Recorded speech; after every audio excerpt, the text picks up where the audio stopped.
Joining us live here on Sky News is Assistant Shadow Treasurer and also Shadow Financial Services Minister Stephen Jones. Thanks for your time, Stephen. Hey, great to be with you. Now, can you tell us, there's a few economic things on the agenda for this week in Parliament. What's your big focus? It seems to be on super. Well, the number one focus has got to be getting Scott Morrison to listen to people other than the people who are praising him. We've got to get the Prime Minister listening to that wall of advice that is saying the government needs to get out of the grandstand and onto the playing field. Look, that's pretty broad. Is there a specific issue you think he's not listening to criticism? Absolutely. Yesterday we had the NAB business confidence figures, worst result in a long, long time. That comes on the top of wages figures, on the top of growth figures, on the top of business investment figures. It is time for the government to say, we need an intervention plan, we need a fiscal strategy. Tax cuts alone aren't doing it. Monetary policy alone isn't doing it.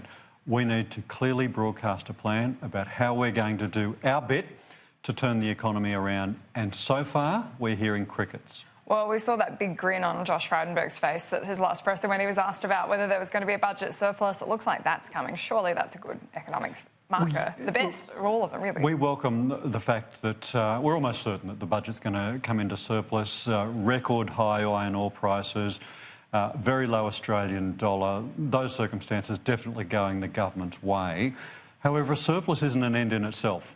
A surplus is a tool for a government to do things that are necessary. And what is necessary right now is investment in infrastructure, a boost to household consumption, a policy for wages, a policy to ensure that we can move business investment, that we can move consumer confidence, and that we can get the economy moving again. Because right now, we're stalling. When it comes to superannuation, you've been pushing for a raise to the superannuation guarantee. It doesn't look like the government's going to come to the table on that. Why do you think that's such an issue? What we want is the government to commit to the existing legislated increases in superannuation, moving it from 9.5% to 12% by 2025. Surely it's better to get that money in the economy. If people have it in their pockets as opposed to their super account, that's money they're outspending in Australian businesses. Sure, it's money that they're putting aside for their retirement. And can I just make this point? The first increase doesn't take place for another 2 years. And if we are still sitting at this table talking about flagging household consumption, flagging business investment, flagging business confidence, low wages in 2 years' time, this country is in real strife. We should commit to the increased superannuation levy, the legislated superannuation increases, because it's about workers having a decent retirement income. It's about Australia having a $2.7 trillion worth of domestic savings to invest in infrastructure, to invest in productive businesses, to ensure that we aren't totally reliant on foreign capital, so we can own our own businesses, own our own farms, own our own infrastructure. Fantastic gift to the nation. Stick to the legislated increases and focus today on the problems that we have today, which is flagging confidence, business and household. Let's get the government out of the grandstand.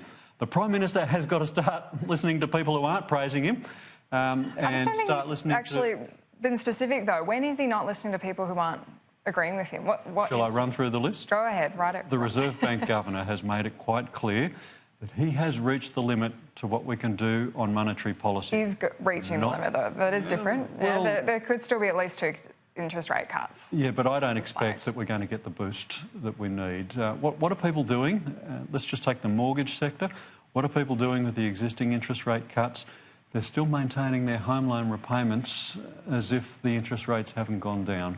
So they are ensuring that they're paying down their debt. That money isn't going into household consumption. What is business doing? They're saying, we're not confident about where the economy is going, so we're not going to make the punt. We're not going to take the punt to put that investment into new capital, new investment. It's why Labor's policy for the business investment guarantee is a great idea. The government should just take it up, change the name, try and convince people it was their idea, get it out there and ensure that we have a few tax incentives to get investment in small business going. When it comes to Labor's policy, you guys are still so divided on what to do about negative gearing and franking credits. How do you mount a proper opposition to government policies if you don't know what your own policy is? Maybe you know something about the Labor Party that I don't. I'll be surprised. But actually, we're not divided. We're very unified in our purpose, and the purpose is So to you're not ensure... abandoning franking credits? We're very unified in our purpose, and the purpose is to ensure that we have a fair and equitable taxation system, pays for the things that we want to do, creates an incentive for businesses to invest and for people to work harder. We will fight the 2021-22 election on the issues in 21-22. We'll review all of our policies. We feel absolutely no pressure to ensure that we get into the rule in, rule out, ditch this, don't ditch that. We'll have a very different agenda. It won't look the same as the one we took to the last election. But how do you say you're dedicated to this purpose if you don't know what the policy is? Like, that's the purpose is the why, but you don't know what you're doing. If we were still in this position, Annalise, in late 2021, you could be quite justified in rolling your eyes and saying, Jones, you're a joke. Yeah. You're an absolute joke. But we are 3 years away from that point. So you don't think that you should... Let's take a slow, deliberative approach. Let's consult with all the experts. Let's see what's happening in the economy, because quite frankly, this government can't predict what the economy is going to look like by Christmas time, let alone what it's going to look like in 3 years' time. We will ensure that we have policies fit for the time when we're going to come into government. So you don't think that Labor should rule out franking credits or rule them in, or any changes to franking credits until 2022? No, I think we should let the review processes that we've got underway run their course. We've appointed some pretty smart and experienced people to do an internal party review. We've got an internal policy review process on. I think the people involved in those processes would be rightfully offended if a bloke came on your program and said, that's all very well and good, but this is what we're going to do. You're not just any bloke, you're Shadow Assistant Treasurer. I think I'm going to listen respectfully to my colleagues in the processes that we've got underway. What I can guarantee you, our tax policies will look different. Our investment policies will look different.